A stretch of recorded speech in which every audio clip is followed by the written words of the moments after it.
आजूबाजूला लक्ष असू द्या, पुन्हा एकदा सांगतोय, आजूबाजूला लक्ष असू द्या. स्वयंसेवक बना, रस्त्यात उतरून एकमेकाला गाड्या काढू लागा. कुणाची बंद पडली त्याला मदत करू लागा. 2-3 गाड्या तिथंच थांबत जा. पाठीमागून 10 घंटे लेट आलं तरी चालतंय, सगळे मुंबईकडे जाणार आहेत. एकट्याला वाऱ्यावर सोडायचं नाही. एकमेकाला कोणाला काही दुखापत झाली तर अँब्युलन्सला रस्ता ताबडतोब देत जा, त्याला गाडीत टाकत जा. ओळखीचा नसला तर त्याच्या सोबत तुम्ही त्याचा घरचा म्हणून जात जा. कोणाला जेवायला नसेल तर आपण शिल्लक घेतलेला डबा त्याला द्या. कोणाकडे पाणी नसेल तर दोघं एका बाटलीतला अर्धा पे आपण मदत करा. एकमेकाशी सावध भूमिका राहा.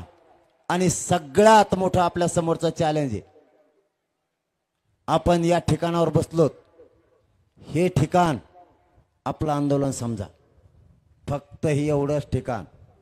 आपल्या ठिकाणापासून 10 फुटावर किंवा 10 मीटरवर जरी कुठं दगड हाणला, कुठं जाळपोळ झाली, ती उद्योगून तुम्ही तुमचं सरकार बघा म्हणायचं, आम्हाला नाही माहित. आमच्या एरियात आम्ही बघतो.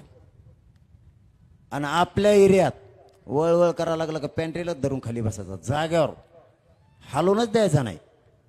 आणि आपला असलं तरी गाडीत उचलून फेकायचा पोलीस बांधवाचे.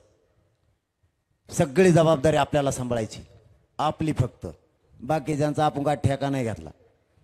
ते बाकीचे कोण आहे ते तिकडे बघ म्हणायचं. आपल्यापासून लांब झालेला आपला त्याचा काही संबंध नाही. त्याच्यावर कारवाई करा, नाही त्याला उलट लटका, नाही तर त्याला तिकडं कुठं एका नदीत नेऊन सोडून द्या. आम्हाला काय देणं घेणं नाही त्याचं. प्रश्न आमचा आमच्या एरियापुरता आहे.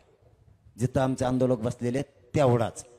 मग आमचा आंदोलक गाडीपाशी बसलेला आहे, ते गाडीचे पुरतात. त्याच्या पलीकडच्या गाडीच्या दुसऱ्या गाडीचा आमचा त्याचा काही संबंध नाही. इतके जागरूक राहा. कुठं काही वाटलं पळत जाऊन पोलिसांना सांगा, पोलीस बांधवांना सांगा की या ठिकाणी असं व्हायला, तुम्ही बघा. आपली जबाबदारी संपली.